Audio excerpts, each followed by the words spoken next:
Muchas felicidades por el Día del Abogado. Sé que la mayoría serán licenciados en Derecho y quienes no, pues aunque sea abogados serán, ¿no? Por eso están aquí. Pero bueno, eso en primer lugar. En segundo lugar, de antemano también me disculpo si en algún momento nunca pretendo ser ofensivo hacia nadie, pero es cierto que algún compañero y amigo magistrado me decía: tú eres un juzgador joven y como juzgador joven debes de ser disruptivo, debes de ser rebelde, debes de ser empezar a inyectar sangre nueva en la judicatura, porque al final del día todos nosotros vamos a ir saliendo y ustedes son los jóvenes los que van a irse quedando, ¿no? Por eso de antemano espero no herir susceptibilidades de nadie. De antemano me disculpo y mi intención no es esa. Mi intención es simplemente generar un efecto analítico, un efecto reflexivo en todos como abogados, como dice hoy la chaviza, que se ponga a correr la ardilla, que trabaje la piedra, porque si no nos engarrotamos, ¿sale? Bueno, entonces yo cuando me invitaron al conversatorio, desde luego agradezco a la Barra Setioba por la invitación, a la JUFER también, sobre la actualidad de la prisión preventiva. Entonces para disertar me puse a pensar cuál es la actualidad de la prisión preventiva, ¿no? Muchos de estos tópicos los tocaron los anteriores ponentes, grandes juzgadores, magistrados. Desde luego la historia es muy importante, no podemos soslayar la historia, aunque sí quisiera hacer un paréntesis en relación a esto. Tampoco se trata de que vivamos en la historia, tenemos que seguir avanzando. Los derechos humanos, hay que recordar, son progresivos, porque si nos estancamos en la historia, pues realmente nunca van a haber una real respeto a los derechos humanos, un real avance en la sociedad, que al final del día todo el derecho está enfocado al bienestar social, al bienestar de la sociedad. Entonces, por eso es importante, sí, la historia, es importante tomar en consideración todos los aspectos, porque lamentablemente también somos demasiado extremistas, nos vamos para un lado y cuando no nos gusta ese lado, nos vamos totalmente al otro lado opuesto, ¿no? Y esto precisamente lo digo a partir sobre todo de tres elementos que, bueno, me gustaría analizar como la actualidad de la prisión preventiva. Uno, el tema de la prisión oficiosa, la oficiosidad de la prisión. Dos, su temporalidad, su duración, que también tocó el tema de la maestra Patricia, el tema de la duración. Y tercer punto, yo sé que a lo mejor no es mi materia y estoy en cancha, estoy de visitante, como diríamos en términos futbolísticos, porque al final de cuentas el Poder Judicial Federal es el que se aboca a conocer la constitucionalidad, pero el tema de la ley de amparo y los amparos. Ese es un tercer punto que me gustaría analizar respecto de la prisión. Pues sin mayor antecedente, vamos en primer lugar a prisión oficiosa.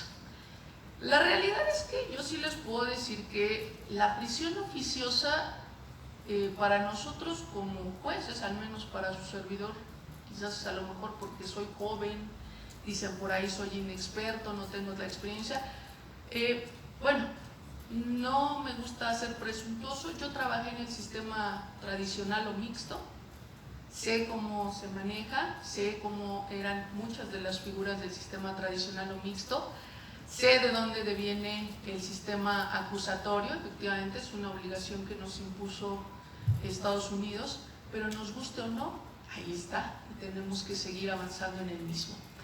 ¿Por qué es importante esto? Porque en realidad la figura de la prisión preventiva como automática, tendría que decírselos, lo que nos hace es que nos hace más fácil la vida, de veras, porque cuando yo tengo una audiencia y me dicen, ¿hay prisión oficiosa? Perfecto. ¿Qué delito es? Homicidio doloso. Perfecto. Hacemos vinculación a proceso, Medida cautelar, es oficiosa, vámonos, seguimos. Plazo de investigación complementaria y terminamos la audiencia. Y eso es muy ágil para nosotros como juzgadores. Imagínense, yo en algún momento llegué a llevar 25 audiencias en un día. Imagínense si de esas 25 audiencias teníamos 10 iniciales que tenían medida cautelar de prisión oficiosa, rapidísimos, nos llevábamos las audiencias una tras otra, prisión oficiosa, prisión oficiosa, prisión oficiosa, de cuenta estábamos sacando tortillas. Y en ese sentido, entonces, si a nosotros como juzgadores nos facilita, claro que día a día eso nos quita el ser juzgadores. ¿Por qué? No interpretamos absolutamente nada, no analizamos nada, en automático imponemos. Pero además, como bien lo dijo el magistrado, el Ministerio Público de por sí a veces no trabaja, pues imagínense con prisión oficiosa, menos. ¿Por qué? Porque en automático, homicidio, prisión oficiosa y se acabó el encanto, ¿no? En ese punto precisamente es importante esta condición que nos hace ver la Corte Interamericana de Derechos Humanos. Y a veces somos juzgadores tan soberbios que no nos volteamos a ver que eso nos quita esa condición de juzgadores, como lo dijo el magistrado, con toda razón. A ver, cuando tú firmas un tratado, estás obligado a respetarlo. Y a lo mejor por una cuestión de que pues en muchas ocasiones tenemos autoridades que pues lamentablemente no tienen buenos asesores o desconocen muchos elementos del ámbito jurídico. Por ejemplo, el Pacto San José-Costa Rica no tiene ninguna reserva.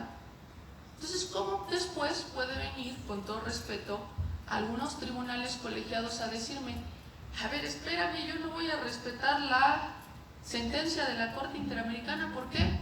Porque está mi derecho interno, porque está mi Constitución. Ay, sí, nada más que incluso de eso se ocupó la Corte Interamericana cuando resolvió el caso Zompaxtla-Tepile y García Rodríguez. Dijo, no es una excusa para cumplir estas sentencias argumentar el derecho interno ni la constitucionalidad o no de las figuras. Porque aquí al final del día tú te sometiste a la jurisdicción de la Corte Interamericana y te sometiste al tratado. Esa es la consecuencia que tiene la firmitis de la que nos habló el magistrado. Si tú firmaste, pues con la pena, compadre, pero tienes que cumplir lo que firmaste. Así de simple, no hay más.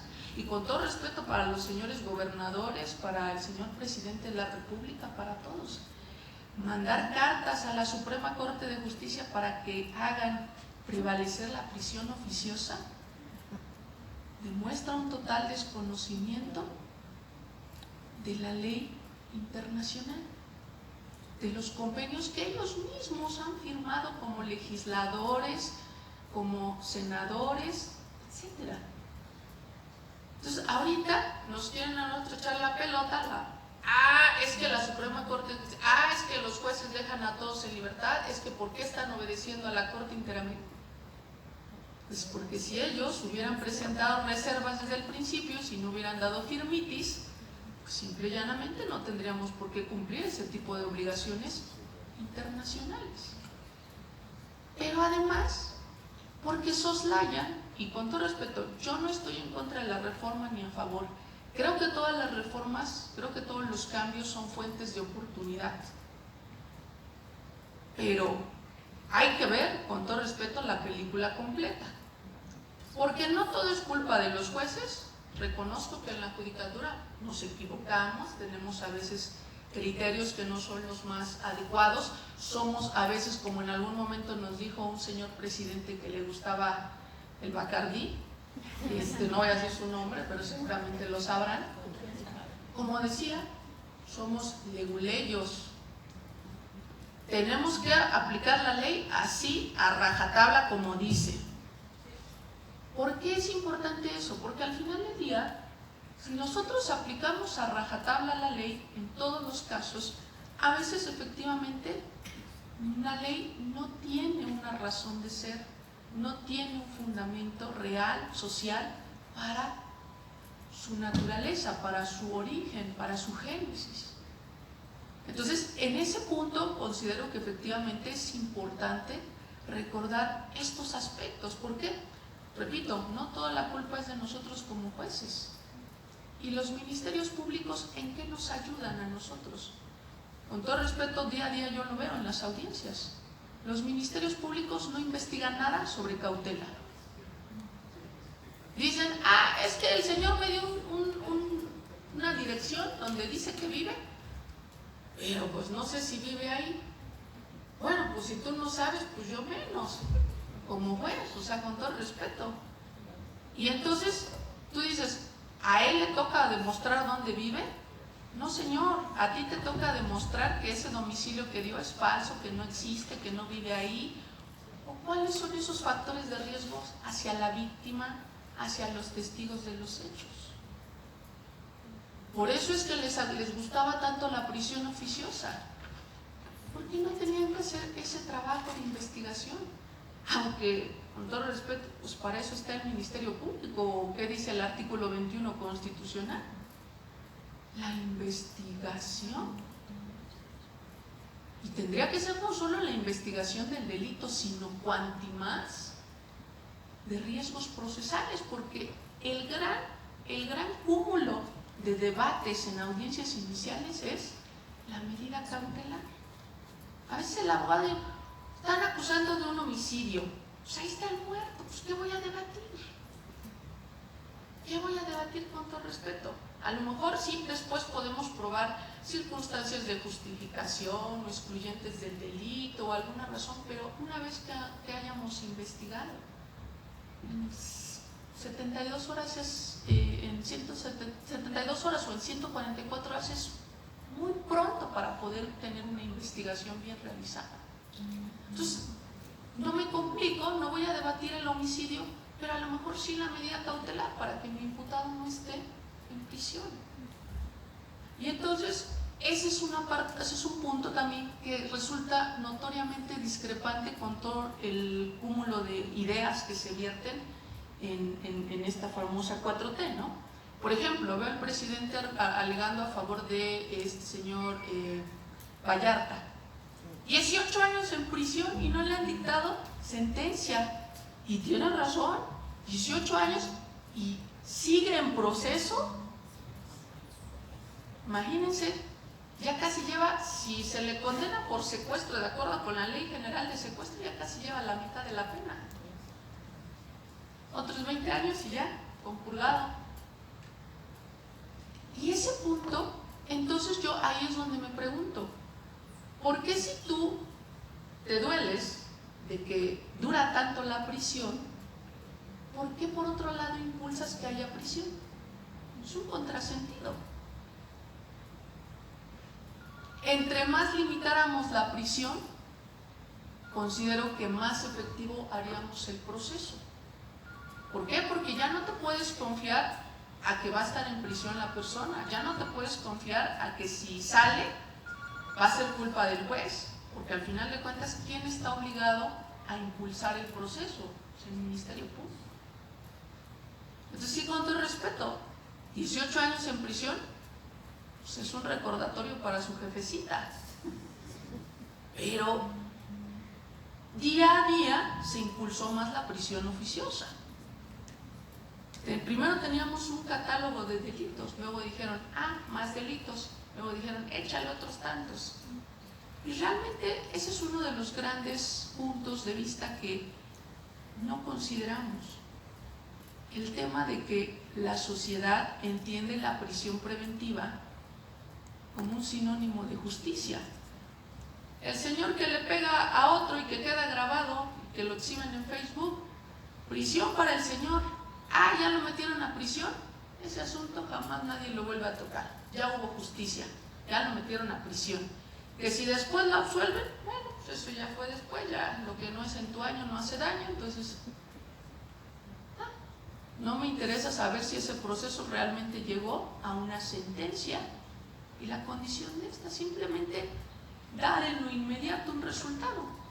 Se fue a prisión, sí, pero es una prisión preventiva que evidentemente no es sinónimo de justicia, es sinónimo nada más de una medida cautelar, de una condición provisional.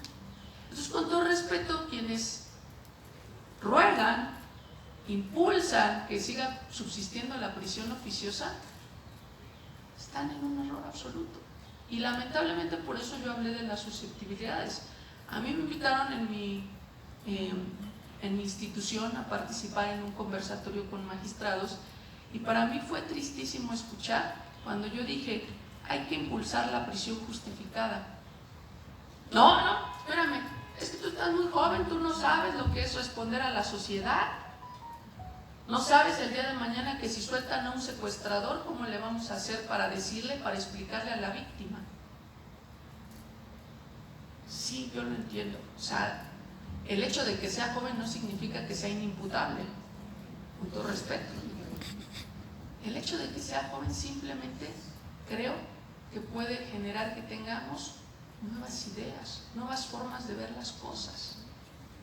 Y me decían precisamente: es que la Corte ha sostenido que cuando haya restricciones constitucionales debe ceñirse a las restricciones constitucionales. Ok, sí, pero es la Corte interna. Y los compromisos internacionales, con todo respeto, yo les decía, con todo respeto, magistrado, el día de mañana la prisión preventiva va a desaparecer, quiéramos o no, al menos en su vertiente oficiosa. ¿Por qué? Compromisos internacionales, pero porque además ¿realmente hay una efectividad para el combate de los delitos con la prisión preventiva? No. ¿A poco de verdad cuando incluyeron en el catálogo de la prisión oficiosa los delitos de corrupción, ya se acabó la corrupción? Ya los policías no piden mordidas, ya los ministerios públicos no piden pues un impulso, ya no hay corrupción, ya no hay kilo de ayuda. A ver, es que métele tantito para que pues, lo llevamos ante el juez a ver qué ofrece. Entre tanto, ¿realmente eso desinhibió los delitos? En absoluto. Lo que va a desinhibir los delitos es la eficacia del proceso. Porque de otra forma pues es risible pensar que con el simple hecho de que vas a estar interno un tiempo, pero que a la vuelta de la esquina vas a poder salir, porque hubo deficiencias en la investigación, porque el Ministerio Público ya no encontró a las víctimas, porque ya nadie se presentó a declarar en un juicio. No nos sirve realmente la prisión preventiva oficiosa, realmente no nos sirve. Y yo incluso ahí les voy a dar un tip que yo, no es una idea mía original, se los hago saber, lo reconozco. Es una idea que retomé de una resolución que, a propósito de que estaba discutiendo el tema de la prisión preventiva ya hace algún par de años, expuso la ahora ministra presidenta de la Corte, la ministra Norma Piña.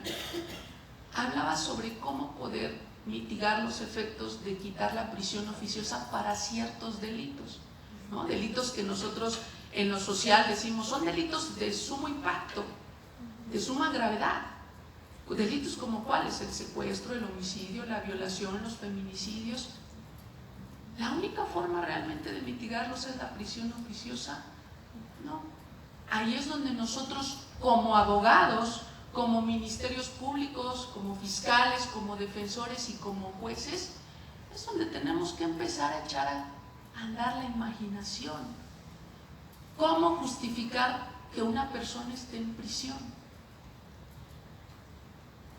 Yo, una de las condiciones que he hecho señalamientos en capacitaciones que me ha tocado dar en la Fiscalía General de la República, en la Fiscalía de la Ciudad de México, entre compañeros comentando, yo les he hablado del riesgo social, riesgo a la comunidad. Fue un factor que analizó la Corte Interamericana de Derechos Humanos, caso Norín Catriman y otros contra el Estado de Chile. Nosotros tenemos ese factor de riesgo social en el artículo 170. Está mal enfocado porque en realidad el factor de riesgo social es interpretativo, pero aquí lo analizamos desde el punto de vista, por ejemplo, el narcomenudista vendió narcóticos, es riesgo para la salud pública, riesgo a la comunidad. ¿Por qué? Porque puede seguir vendiendo y seguir envenenando a la juventud de nuestro país y seguir... No, eso no es riesgo a la comunidad, eso es riesgo a la salud pública. ¿Qué es realmente riesgo a la comunidad? Norin Catriman y otros, la Corte Interamericana dijo, es válido reconocer el riesgo social, pero tienes que establecer en qué estriba en la interpretación judicial ese riesgo a la sociedad. No solamente por la gravedad de la conducta, no solamente por la gravedad de la pena, sino incluso aquellos factores que te puedan permitir establecer cómo generar un elemento de segregación social de una persona te puede ayudar a proteger a la sociedad. ¿De verdad a poco una persona que se dedica a secuestrar, una persona como hizo el magistrado, que es el Chapo de nuestro país, el máximo líder de los cárteles, ¿a poco de verdad no podríamos justificar la existencia de un riesgo social respecto de esa persona? Pues absolutamente.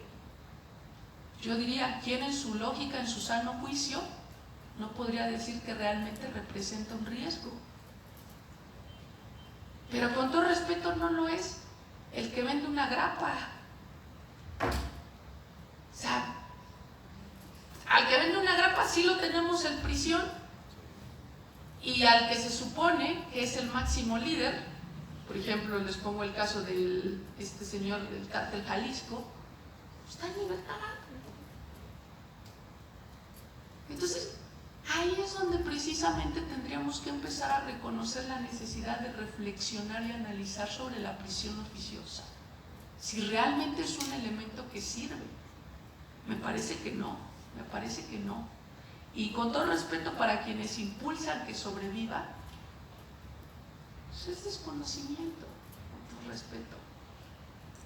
Porque bien puedo justificar una prisión preventiva sin la necesidad de que se pierda mi naturaleza como juez, que se me pierda mi naturaleza como Estado. Porque la respuesta a la criminalidad no es la prisión. ¿A poco realmente cuando, por ejemplo, hablemos de un delito como el secuestro, hasta 100 años de prisión, realmente ha inhibido el secuestro? ¿Ya no hay secuestros en México? La prisión no es la respuesta, es una puerta falsa. Veamos países europeos, ellos no tienen prisión casi. Veamos a nuestro vecino del norte, de quien nos obligó.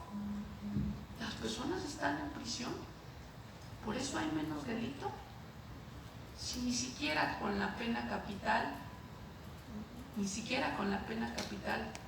se desinhiben los delitos en Estados Unidos, como los homicidios.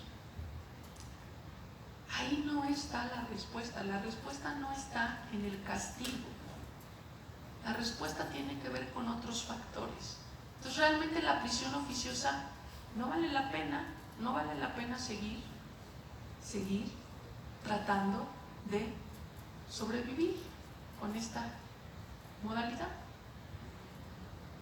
Porque además de que nos exhibe internacionalmente, oye México, ya te dije en Zompanzla-Tecpile que la prisión preventiva pues no es convencional desde la perspectiva de la figura de la formal prisión. Oye, te vuelvo a decir, en caso García Rodríguez, prisión preventiva automática no está convencional.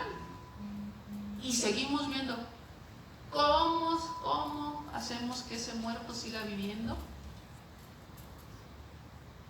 en lugar de impulsar la idea de cómo generar nuevos elementos para poder generar procesos justos y en esa medida también medidas cautelares justas.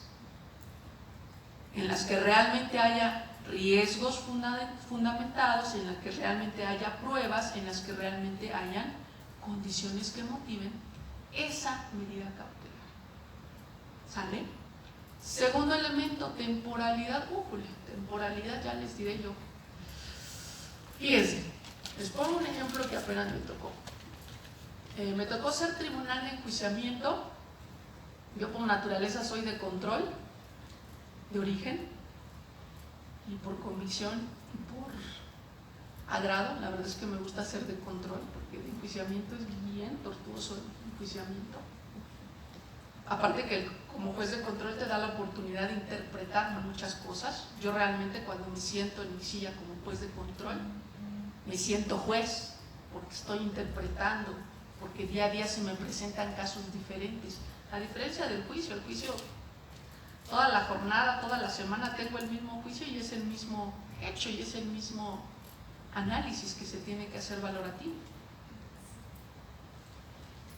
Me tocó participar en un asunto de juicio. Se ordenó la reposición del proceso porque el tribunal colegiado dijo: ay, ¿qué crees, señor tribunal de enjuiciamiento? Fijaste jornadas procesales fuera de los 10 días que marca el Código Nacional. Como ustedes saben, cuando hay juicio bajo el principio de continuidad, pues tenemos que fijar jornadas procesales máximo 10 días, ¿no?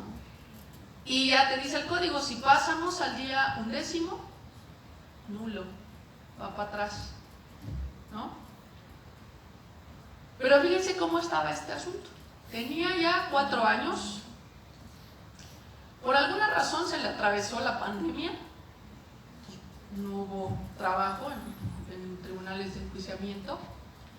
Luego, pues por alguna razón el tribunal de enjuiciamiento creo que tenía mucho trabajo. A mí se me hizo increíble porque fijaron jornada para individualizar sanciones. Han de cuenta, la jornada la fijan, empiezan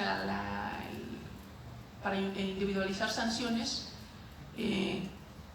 un 3 de noviembre del 2022. Pues, a ver, pero espérame, la sentencia es hasta el 2023. A ver, aquí qué pasó. A ver, ¿en qué fecha fue el fallo? El fallo fue el 22 de octubre del 2023. Caray, un año para individualizar sanciones, un año para dictar fallo, un año para dictar sentencia. Pues, ¿qué pasó? Entonces dije, bueno, si nos vamos a la literalidad de la norma, sí, pasó más del 11º día, pasó un año, eso era obvio que lo iban a reponer, ¿no? Sin embargo, ahí es donde yo creo y hago una crítica precisamente a nosotros como parte de la judicatura, que somos demasiado legulegios, demasiado a rajatabla. ¿Por qué? Porque pasó un año sin que se le dictara sentencia, y cuando ya se le dictó y se fue a apelación, le confirmaron la sentencia, se fue al amparo y lo echaron todo para atrás, el juicio. Y dice, oye, todo ese tiempo y ese año, ya, porque pasó más de 10 días. Resulta que el sujetito, pues, con todo respeto, pues dijo, a ver, revísame la medida cautelar, ya pasó más de 2 años de que estoy en prisión preventiva, ¿no? Sí, efectivamente, me tocó a mí presidir el tribunal de juicio oral, y cuando revisamos la medida me dice, no, pues es que bueno, desde esta fecha se inició la investigación, pero luego hubo pandemia, luego y total que se pudo advertir que ya incluso había promovido amparos contra el plazo de 2 años que ya se había excedido, y no le habían dado la razón porque le habían dicho no. El plazo tiene que considerarse si tú estabas realizando actos de defensa.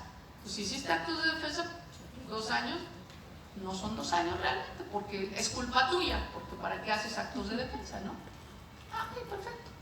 Entonces ya después de eso seguimos analizando después del amparo y realmente ya no había ningún otro tiempo de alguna manera justificado por el que se hubiera excedido el plazo de 2 años. ¿Por qué? Porque todo era atribuible al tribunal de enjuiciamiento oral. porque no sé por qué razón fijó jornadas procesales tan dispares en relación a la temporalidad. La verdad es que no lo sé. Pero y entonces ahí yo, con mis compañeros de tribunal, nos reflexionamos y dijimos, bueno, ¿y nosotros podríamos revisar esa actuación del tribunal oral anterior? Porque somos tribunal oral igual que ellos. Nosotros podemos decir, el compañero juez de tribunal de juicio oral hizo mal porque él dilató el proceso. ¿Realmente podríamos hacer eso? En nuestra perspectiva, no. Entonces le dijimos, ¿sabes qué? Con todo respeto, pues ya tienes más de 2 años, pero pues te vas a tener que quedar en prisión. ¿Por qué? Porque en realidad no ha habido una dilación que permita justificar el plazo excedente de 2 años. O sea, sí hubo dilación, pero es del tribunal, y mismo que te escupamos para arriba.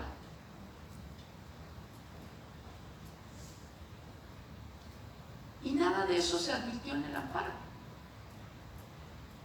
Y todavía lo repusieron. Y ya no les digo que todavía tiene como 6 meses que lo repusieron y apenas vamos a empezar el juicio.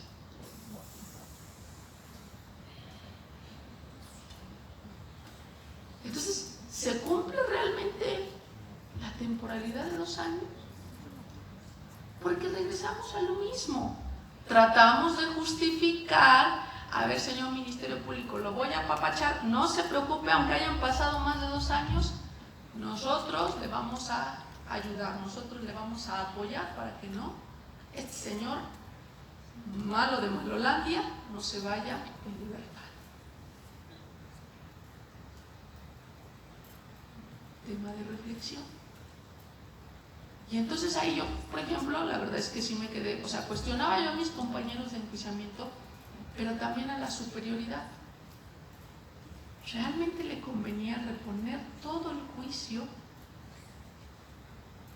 por haberse excedido de 10 días, a pesar de que lleva casi 5 años en prisión? Para que otra vez, por lo menos, si les gusta, unos 6, 7 meses más para llevar su juicio. Ahí es donde creo que tendríamos que empezar a enfocar los análisis de por qué no debemos de ser tan leguleyos, tan a rajatabla, porque lo hacemos en automático. Y frente a quien estamos trabajando, con todo respeto, no es una computadora, no es un robot, es un ser humano, al igual que lo es la víctima. Desde luego que se le tiene que escuchar a la víctima, pero también se le tiene que escuchar al acusado. Porque en muchas ocasiones tienen razón en dolerse de las injusticias de